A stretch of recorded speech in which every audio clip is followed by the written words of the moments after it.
Hello, and welcome to this week's edition of the Scrimshaw Show. My name is Evan Scrimshaw. Thanks for listening to the show. Obviously, the last time I recorded, it was with Ryan Jakubowski for the U.S. Prediction Draft podcast. But this is the first of the quote unquote proper Scrimshaw shows. We're going to be doing them. I think the plan is once every 2 weeks for now. Obviously, as events dictate, they might get more frequent.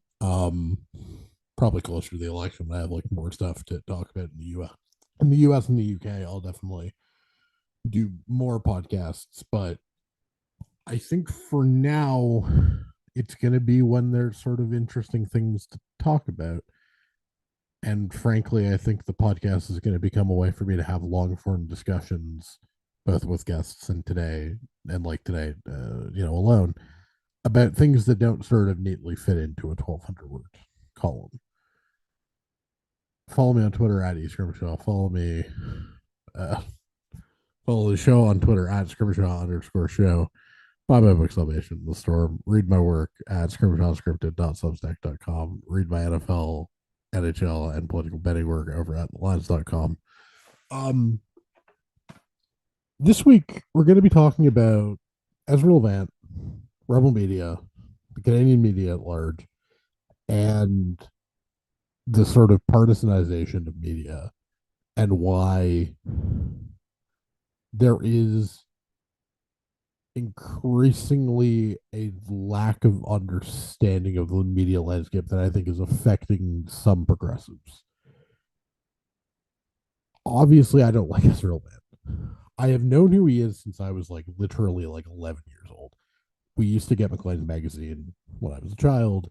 And so Levant and Mark Stein used to be sort of like people I, knew of, whether it be because Stein, had his McLean columns in the back pages, and Levant just because I would read the website and there were various hubbubs around him at the time.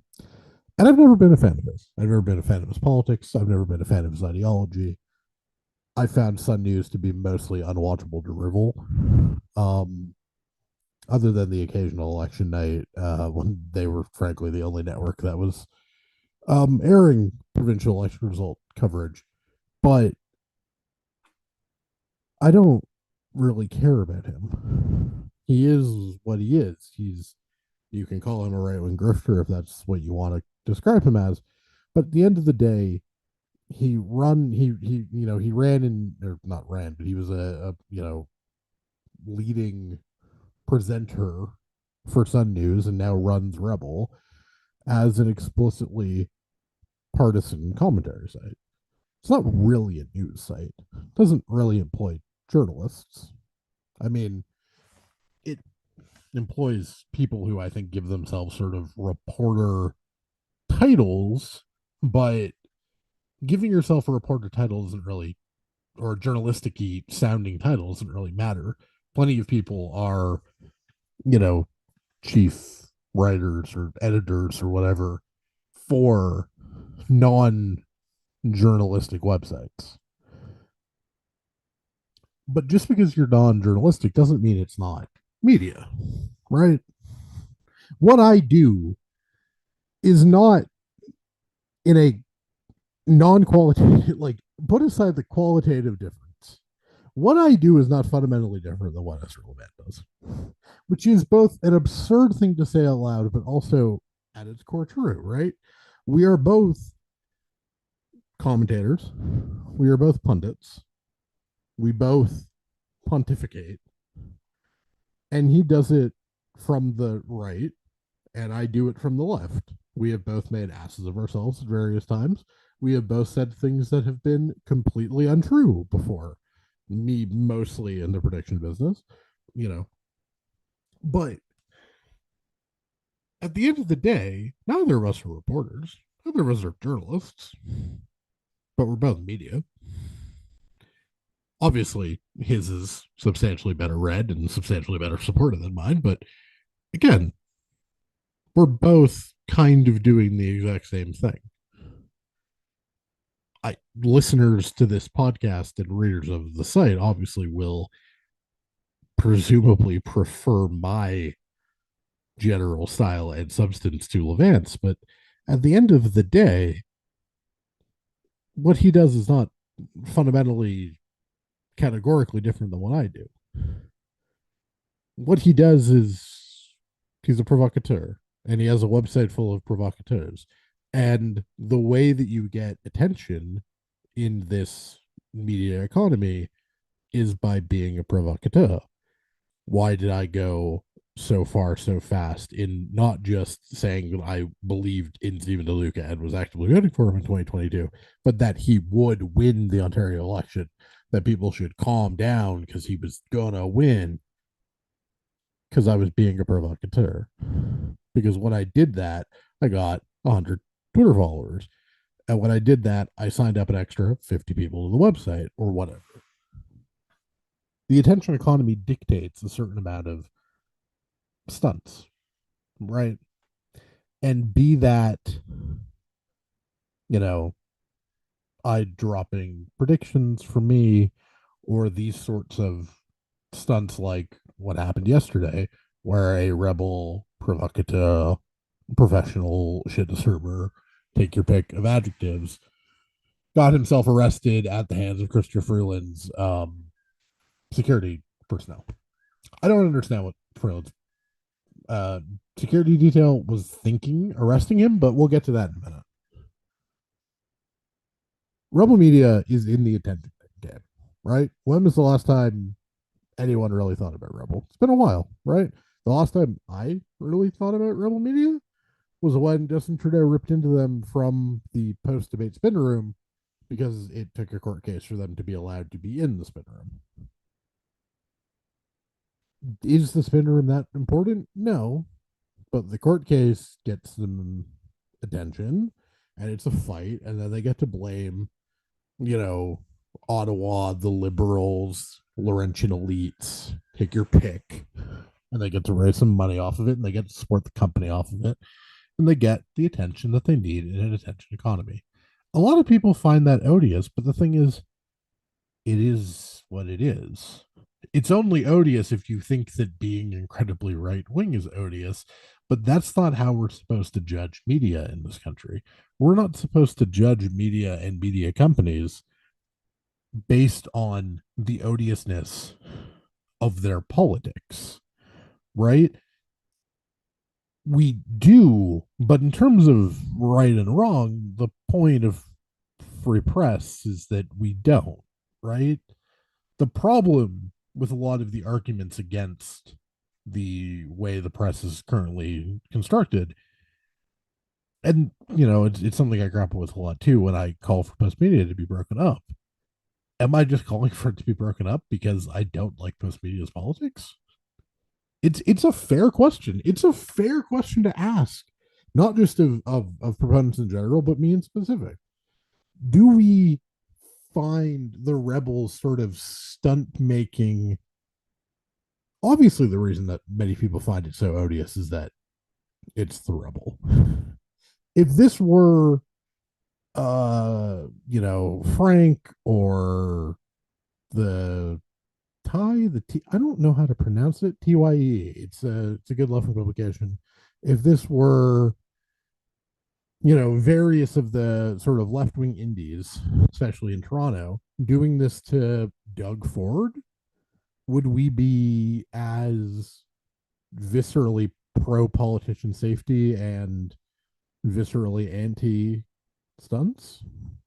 Probably not. Let's just be honest here. You know, it's we have gotten to this place where our opinion about media is refracted only through the lens of the partisanship that we like. And we're getting to a point where we're getting a discourse that is starting to lose track of what matters. Is Ezra Levant a journalist? I don't think so. I don't know that he has done journalism in a very long time. He does every so often he does something that pseudo resembles it in that it's him laying out a series of facts. You can take issue with the selectiveness of those facts or whatever, but like selective facts is also what you get on MSNBC. And when you're sharing, a Pod Save America episode or whatever, those are also selective selectively chosen facts. But there's a lot of people who seem to be arguing for a level of press intrusion, but more specifically, just a general failure to argue from any sort of principle or the abandonment of a very basic principle because of a lack of sanity, right?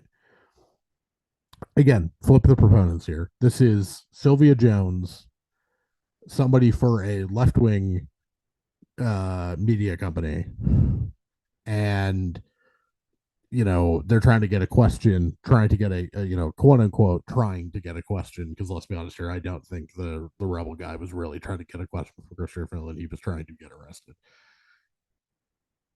you know if someone did that to Lisa McLeod or Sylvia Jones trying to get an answer on healthcare or whatever else from literally anything from Lisa McLeod, would that be acceptable? I suspect many of the people who spent a lot of Tuesday arguing the opposite would now be in favor of it.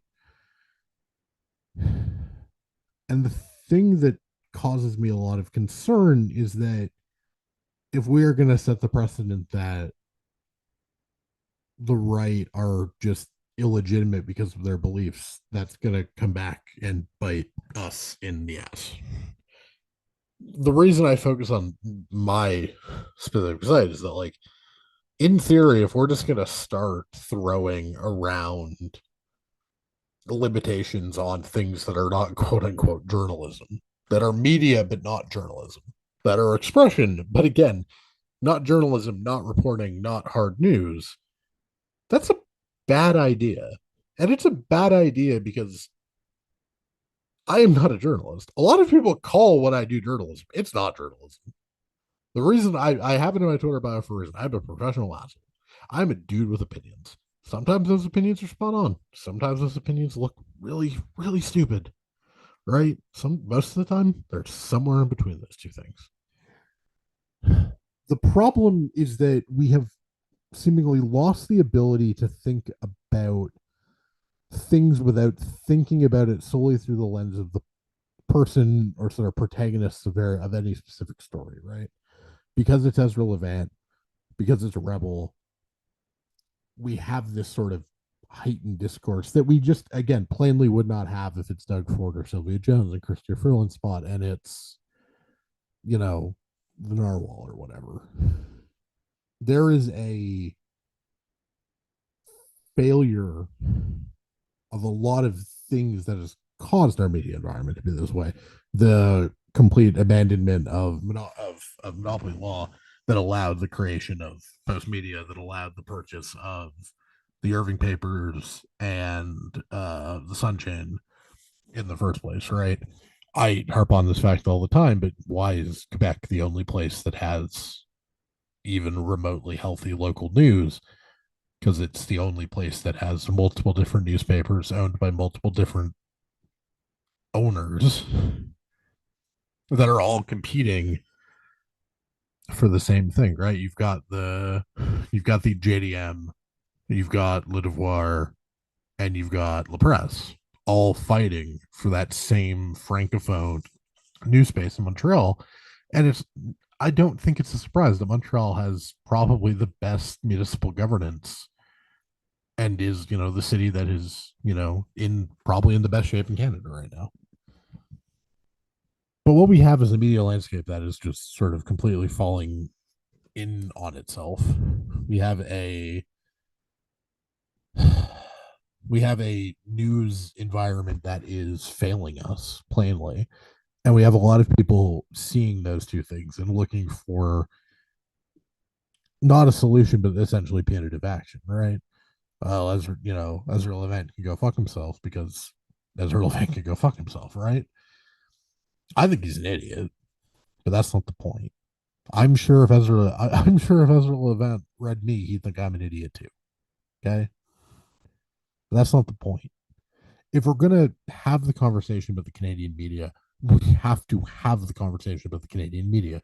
We have to have the conversation about Post Media owning so many of the highest readership papers in this country. We have to have a conversation about the proposed Post Media Star merger. We have to have the conversation about corporate ownership for profit structures. We have to have a conversation about whether or not government subsidies should continue and exist in any form. We need to have a conversation with the CBC and whether or not the answer is that the CBC needs to go to a sort of, or whether the CBC needs to have its sort of TV obligations hived off from the news obligations. The Andrew Coyne idea of making CBC pay TV in the same way that HBO is. We need to have these conversations. And the problem is that we avoid these conversations because they are hard and they are difficult. And nobody really knows the answer. Nobody really knows if the answer is, well, do we try and break up post media? And if so, do we break it up completely? Do we break it up in part? Do we try and undo sort of parts of the transactions, right? Do we do it in the chunks as they were bought by post media, right? Like, do we look for a buyer for the Sun papers in totality? Do we try and sell off essentially what you might call the crown jewels, the Gazette, the Ottawa Citizen? Um, is it the province in Vancouver? I should probably know the answer to that. Do we see if there's a market for the formerly Irving papers? But again, that's full of difficult questions and full of difficult concepts, and it's a lot easier to just shit on individual pieces of bad media writing, right? It's fun to make fun of Tom Mulcair going on CTV and being just really bad at analysis, right? It's fun to make fun of him for every single time he claimed there would be an election in 2023 that never happened, right? It's fun to make fun of him for saying that Josh Ray would, destroy Pierre Polyev in a conservative leadership race, and then Josh Ray got 11% of the vote and 16% of the points. That's fun. That's fun for all the family. I know I've engaged it plenty in my life. It's also not an answer, right? It's not an answer because corporate structures are more important than individual actors in this, right? Individual actors can make a huge difference. I think the quality increase between when David Cochran took over Power Politics, I think is incredibly notable. I think that the tone and tenor of that show and the fact that the former host of that show is now over at CTV, and it's fairly easy to do a cross comparison. I think it's very noticeable, but that's also 2 hours of one TV channel's daily work that doesn't have ramifications across the entirety of the CBC, let alone across the entirety of the news industry. We're dependent on American news to some extent, and certainly we do get a lot of our international news. It's very easy to get narratives and stuff from down south, but there are fundamental questions about the Canadian media that have all really just evolved into people not liking the coverage. And the problem is that we're not going to solve any of the underlying problems, the sort of structural imbalances, the structural concerns, if we just keep complaining about the coverage and complaining about things on a case by case basis. What the broader left needs to do in this country is decide on a strategy. They need to reconcile how they are going to use their energy. Is it to try and stop the Star Post Media merger? Is it to try and break Post Media up? Like, there is an activist base on the left. There is pressure points on the left, both in organized capacities and in less organized capacities, right? The Ontario left got Doug Ford to back down through a concerted effort of the left wing press, the electorate, the NDP to do it. Like the, clearly there is a power to good strategy,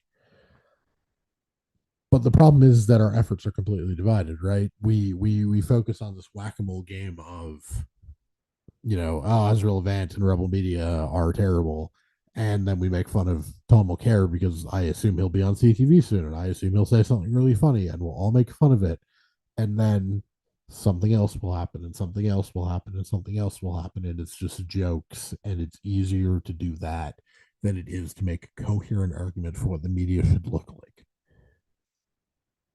If it's entirely possible that the answer is fuck press media, right? That press media is a dog not worth hunting at this point, right? But the game has moved on beyond it, and that the answer is that those of us on the left who have the money need to put up and shut up and start financially backing some of these smaller left wing indies, right?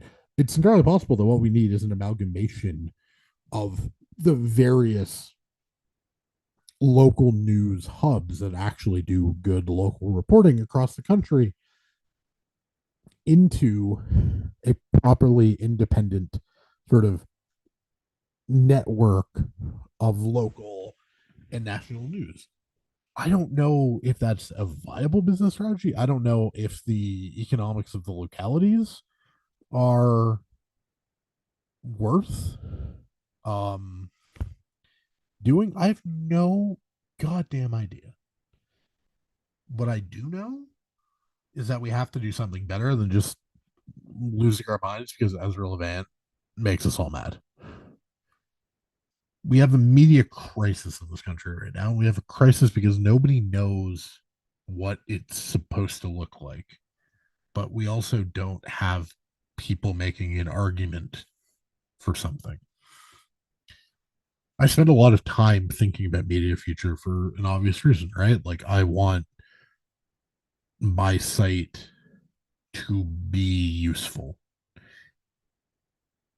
Obviously, I don't charge for my writing. I don't think that's a useful thing. There's I think $4,000 US in pledged subscriptions to the site if I ever over a yearly basis if I ever chose to do it.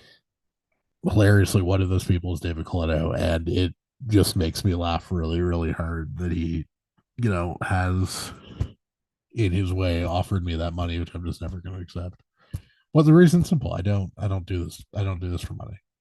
I don't write for money. I write because it clarifies my mind and it gives me an outlet to do things. But also, in doing so, for reasons passing understanding, I have an audience and I have a readership and I have influential people who care what the fuck I have to say. Media criticism columns are some of the best that I do from a traffic perspective. I can get 2 to 3x my usual traffic, and it's slightly less now, but that's mostly just because my usual traffic load is higher now than it used to be. But if I just put post media in a headline, I just rant about Tasha Sheridan and John Iveson and Terry Glavin in a column for Sam Cooper or whoever, I'll just get 2 to 3x my usual. And that's great for whatever it is. But it's not useful, right? It's nice, makes me feel good, makes me feel happy to get all of those likes and retweets. And you really got, Coop. Yeah, sure, great. It's fun to write. It's fun to do it. What did that accomplish?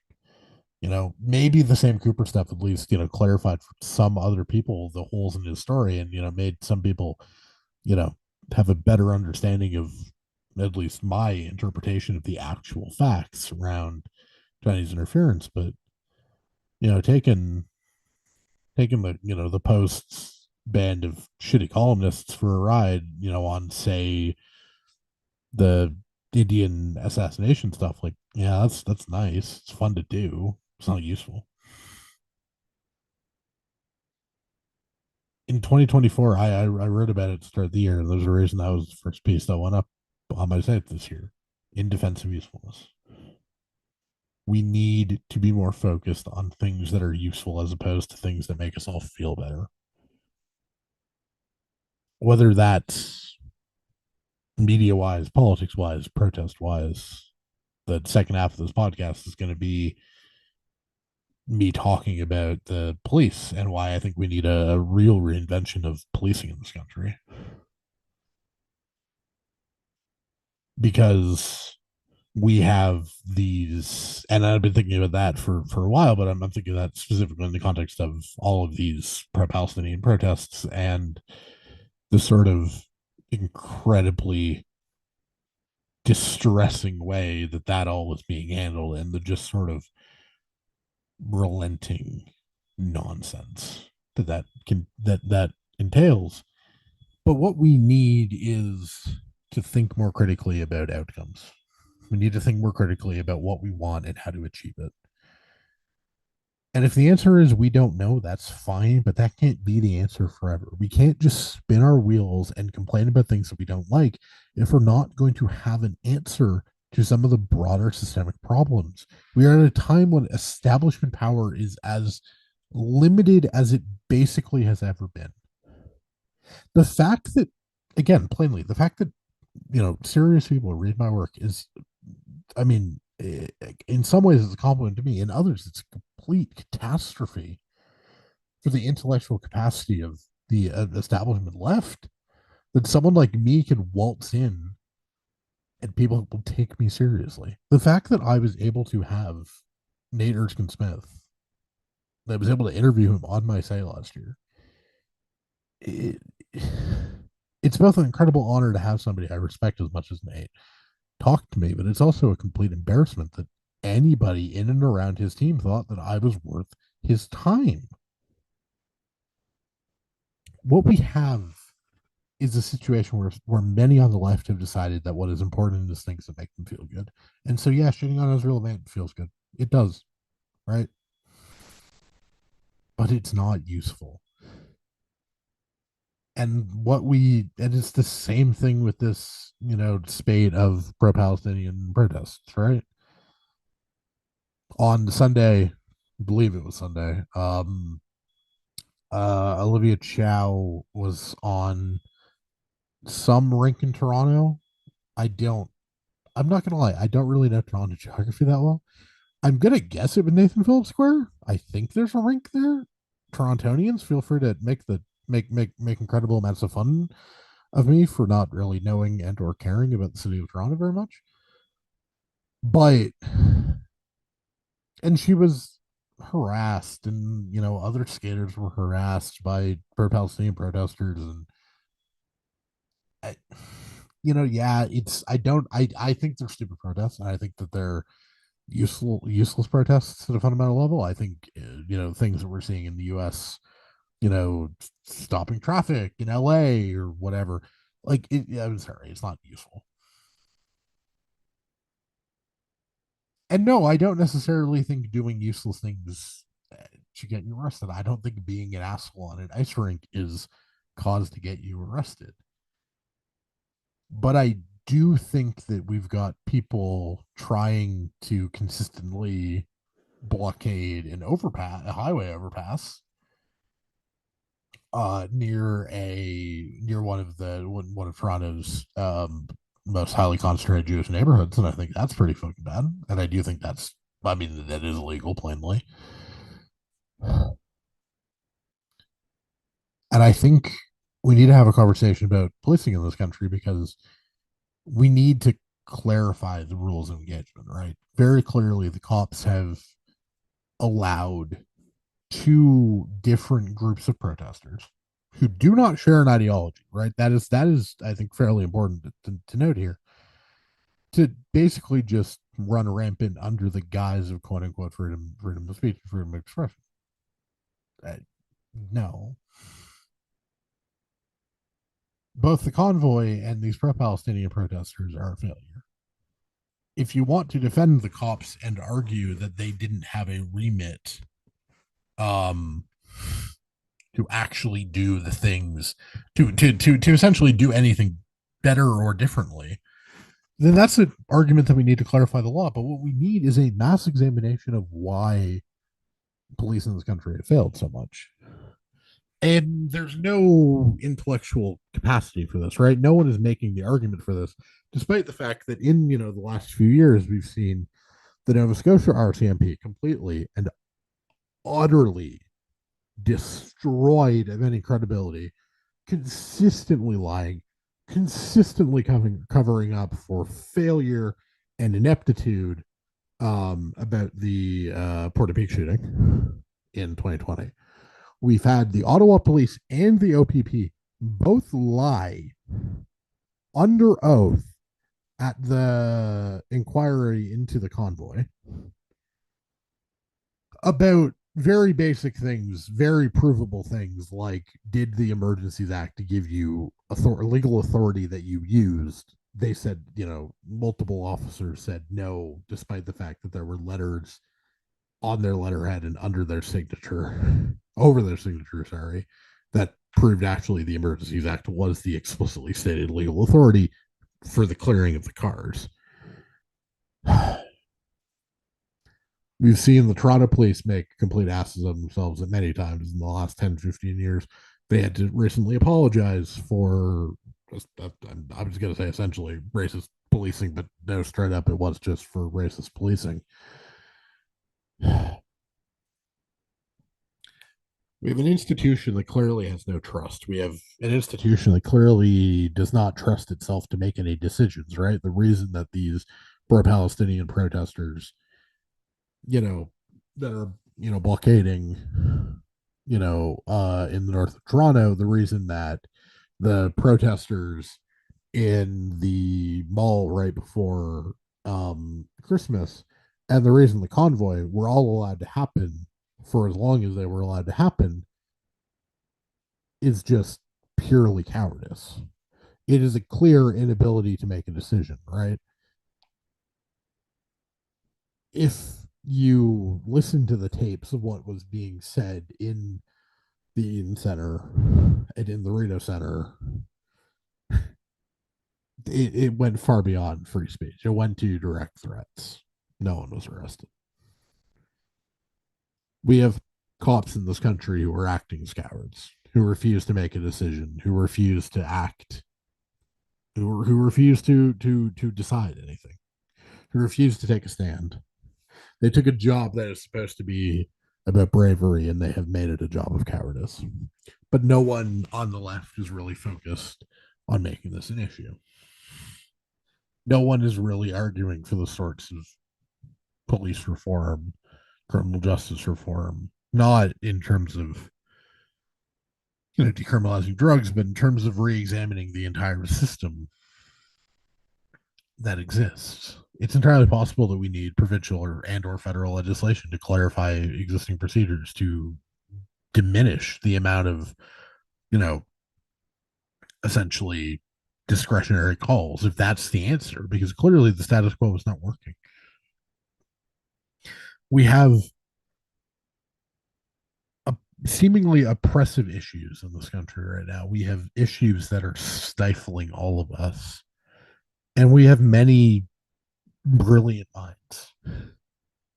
Housing Twitter essentially got the Ontario Liberal Party to sign up in full force their reform ideas, right? Bonnie Crombie, who has been one of the nimbiest mayors in the province of Ontario, signed up for a housing plan during the Ontario Liberal leadership that Mayor Bonnie Crombie would give Mayor Bonnie Crombie a heart attack if you had said 3 years later she would publish. If you'd told 2020 Bonnie Crombie that 2023 Bonnie Crombie was going to sign up for all that stuff, 2020 Bonnie Crombie would have had a heart attack. If you do not believe that she will enact that housing plan if she becomes a liberal premier, that is a perfectly fine thing to argue. But there is clearly intellectual capacity on the left in this country that is willing to come to the table when asked, and we are not using it properly. We are not allowing leaders and intellectuals to posit proper thinking. We are not encouraging debate because it is more fun to bitch about the media and how they are failing us, and how that actually, if you just, understood things properly, it's not Justin Trudeau's fault that we have a housing crisis. And yeah, I get it. It soothes the soul to talk about that. It soothes the soul to talk about these issues in a way that makes everybody feel better, but it's not fucking reality. I wrote on Tuesday that the William Nylander contract is sort of the greatest fear I have for the liberals, which is that you can do a lot of things right in you can do a lot of things right in specific, and it can all add up to failure. And that is like certainly how I think about the Leafs when I think about the Nylander contract. Is the contract bad? I don't really know. He probably is going to be worth it in the first 5 years. He probably won't be worth it in the last three. If you trade him with 2 seasons left after you pay the signing bonus,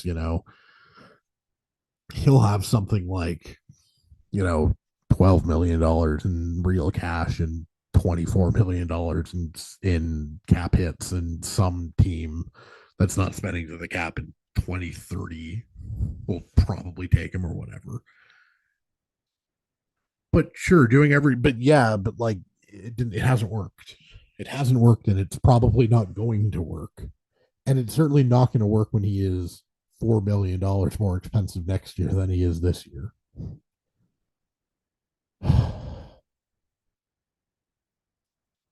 That's the problem with the liberals, man, is that it's fun.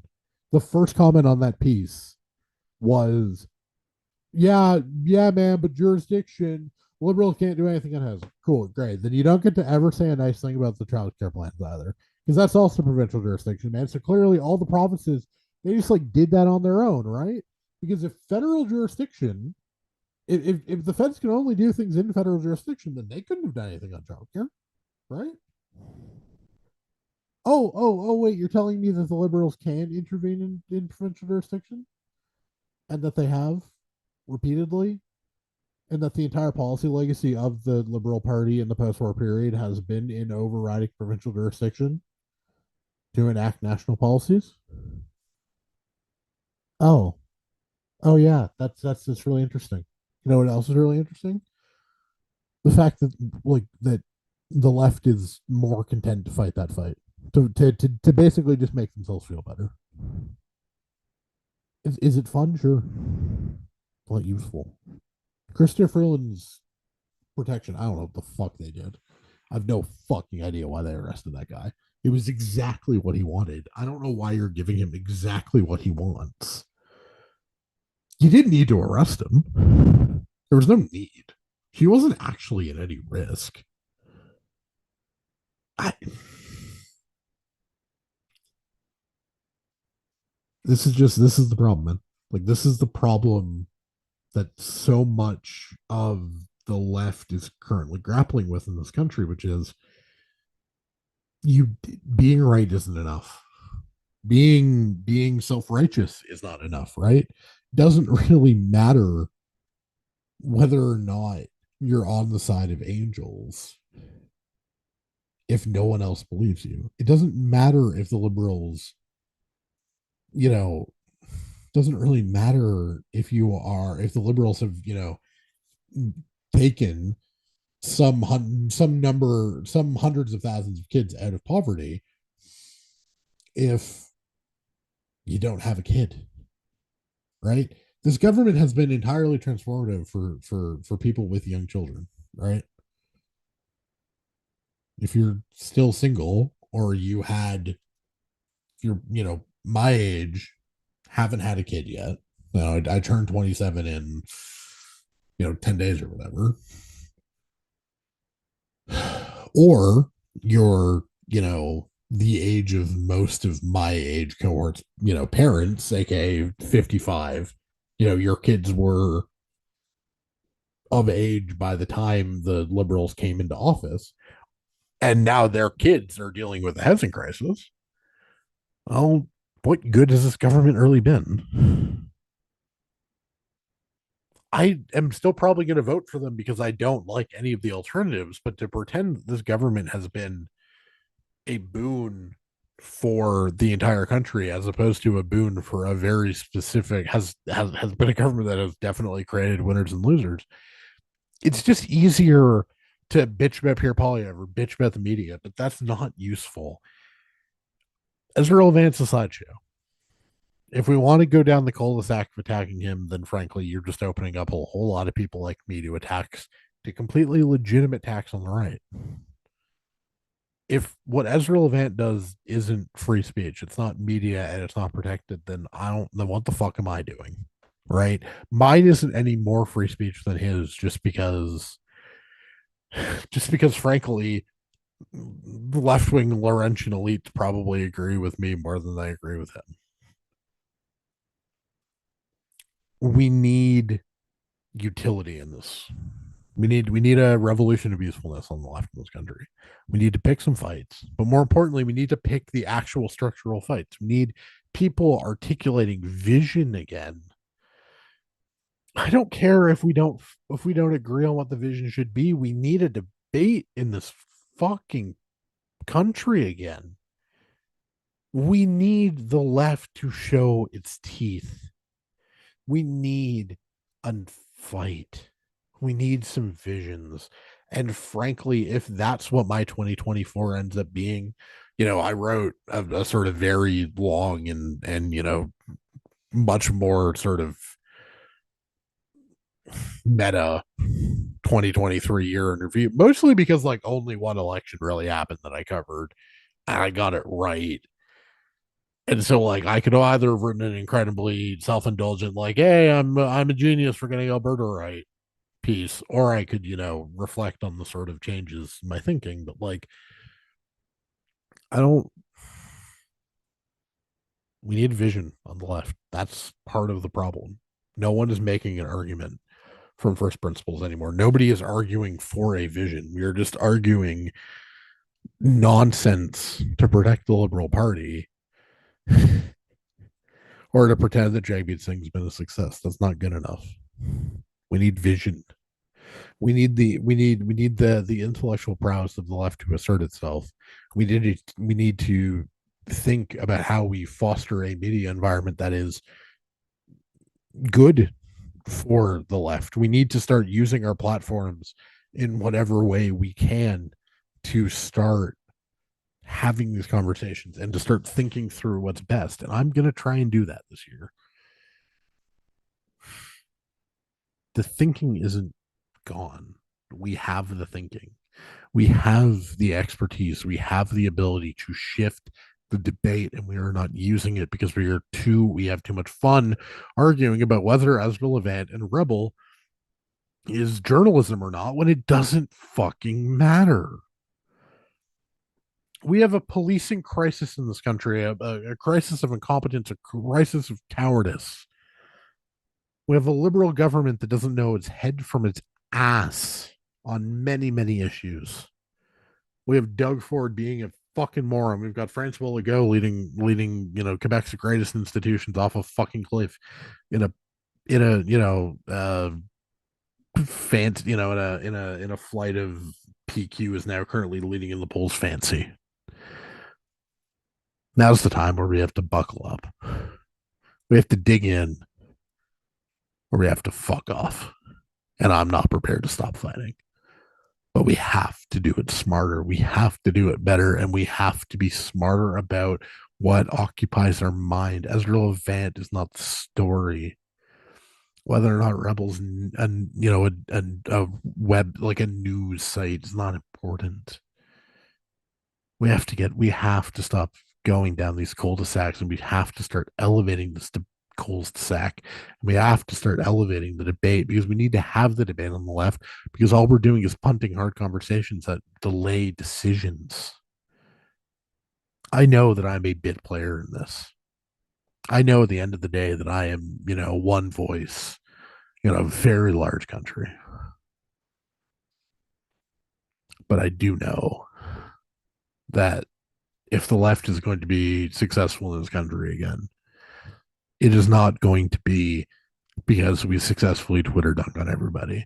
is going to be because we start to fight back in a more organized and coherent way. And the only way that we will get to the organization and the coherence is if we start to fight and argue about what the plan is so that we can figure out something and start to act on it. Thank you so much for listening to the first sort of real edition of the new and hopefully improved Scrimshaw show. My name's Evan Scrimshaw, obviously. Follow me on Twitter at Scrimshaw. Follow the show on Twitter at Scrimshaw_show.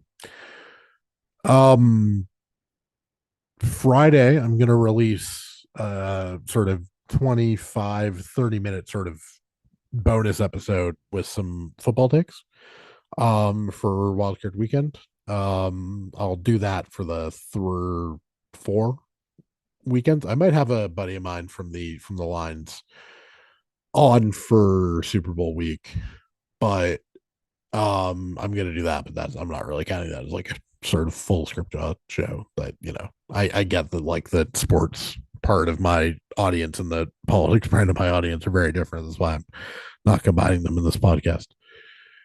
Thank you so much for listening. Read my work over at thelines.com. Buy my books, Salvation in the Storm. Thank you so much for listening. Have a great rest of your week.